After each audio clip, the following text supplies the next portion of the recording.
বলছে এদের আছে প্রসাদ, এদের আছে তাবাররুক আর শিরনি। তাবাররুক আর শিরনি।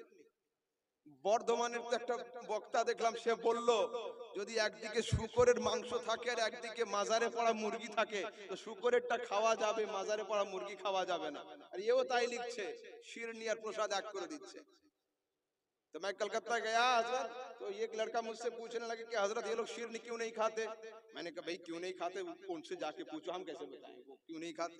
हो सकता है उनके पेट का कोई प्रॉब्लम हो, हम कैसे बताएं वो क्यों नहीं खाते हैं। बोले नहीं बताना आपको होगा। मैंने कहा अगर मैंने बताया तो बर्दाश्त तो करोगे। बोले हाँ हजरत बर्दाश्त मैं कर लूंगा।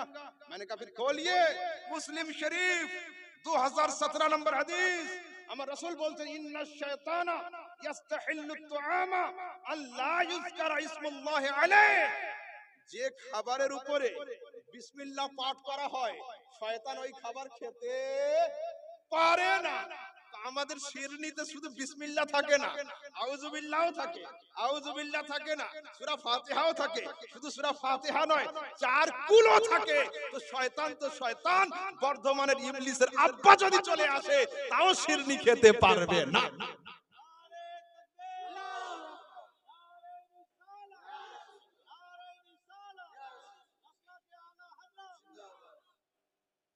मुनाज़रे की जब बात हुई थी तब मैंने इनको ललकारा और लुथेड़ा था, मगर तब से मैं छोड़ दिया था कि ये आवारा है, इसके पीछे कोई बैकग्राउंड है नहीं, भाई इसको छोड़ दो।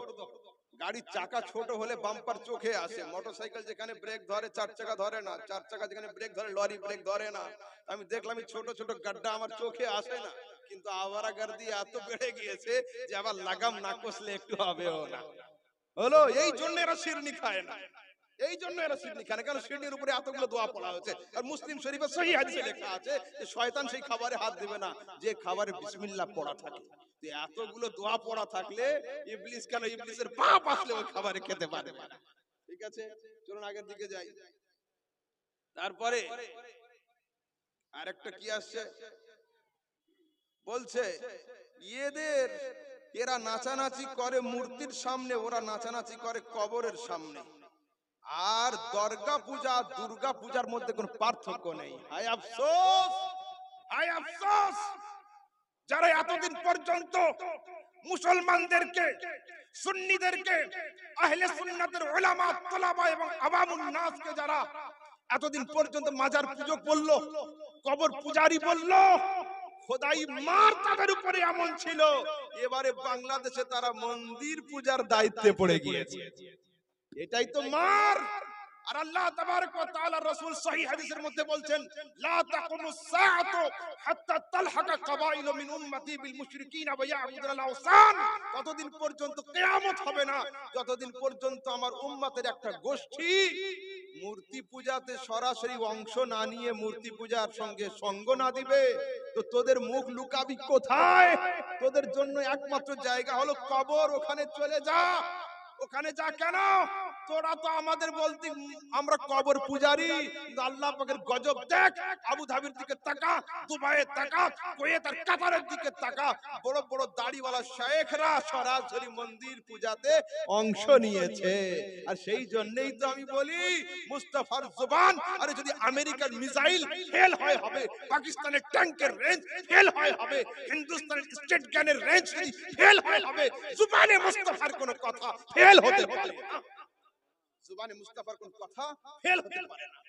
যারা সুন্নিদেরকে মাজার পূজারি বলবে তাদেরকে আরো অনেক কিছু করতে হবে, তারপরে এরা কবরে যাবে। মাজার পূজারি আমরা, লা হাওলা ওয়ালা কুওয়াতা ইল্লা বিল্লাহিল আলিয়্যিল আযীম। শুনুন আমাদের মাসলাক কি, আমাদের আকীদা কি। বাড়িতে গিয়ে কালকের কুল ইয়া আইয়ুহাল কাফিরুনের তাফসীর দেখবেন। আমরা কোন সময় জটিলতার মধ্যে যাই না। ইসলাম শান্তির ধর্ম, কোন বেধর্মীর সঙ্গে আমাদের কোনো ঝামেলা নেই, ভাই ভাই ঠিকঠাক, ঠিক আছে, কোনো সমস্যা নেই।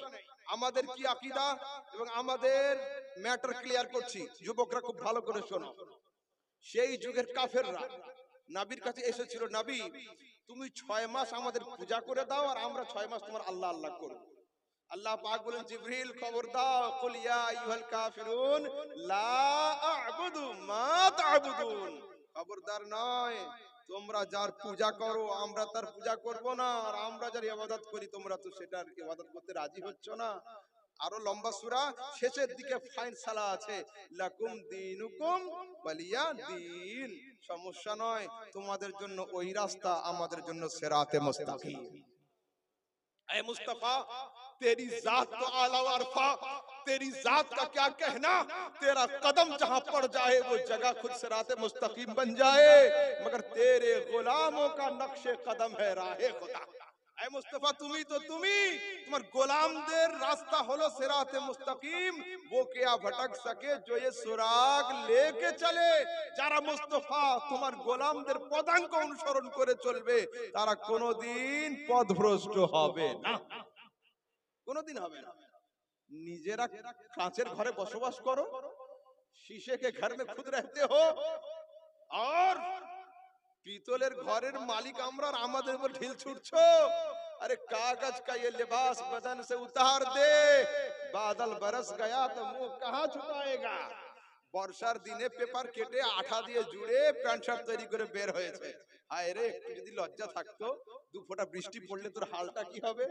मैं हूं आईना, दिखाऊंगा दाग चेहरे पे, जिसे खराब लगे वो सामने से हट जाए। अरे गौस का फातिहा तुम करो शान से, मगर शिरनी बांटना लोग पहचान के।